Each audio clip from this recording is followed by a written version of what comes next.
So guys, good morning guys. So dito ako ngayon sa Taiwan guys.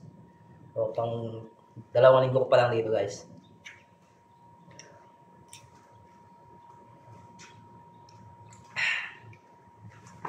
Walang pasok. Iba pa sa Taiwan guys, walang pasok sa Sabado sa Linggo. Depende sa sa project na pupuntahan. So kami yung gumagawa ng guys, elevator. So tawag sa amin dito white collar. Naman, hindi naman ako nalungkot kasi okay naman dito. So pagdating ko ng Taiwan guys, training ako ng mga 1 buwan mahigit bago kami sa mga site. Kasi iba yung dito sa elevator. So, sa Pilipinas guys, ako Mitsubishi. So pagdating dito, ang in-apply ko kasi elevator pero Hitachi yung brand. So may pagkakaiba lang ng konti pero mas maganda yung guys, Hitachi kasi yung mga nila, mga equipment, parang high-tech na ba tinatawag. So hindi ka na mahirapan mag-install.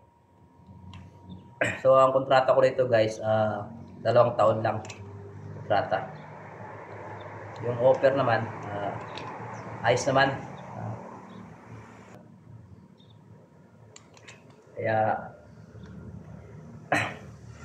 nakapanibago lang kasi malamig ngayon dito.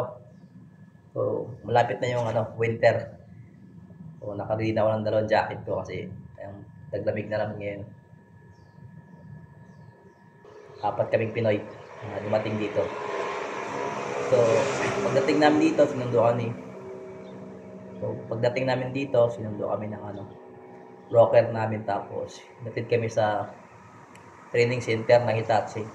So mag-aaral daw kami dito ng 1.5 months. So libre lahat guys sa pagkain. Pagkain dito, almusal, tanghalian, hapunan. So, walang problema. Sagot lahat. Pagdating naman namin dun sa sa Taichung, yun na yung pinaka namin project. So pagdating doon may naka-ready ng higaan namin. So, may dorm na kami doon.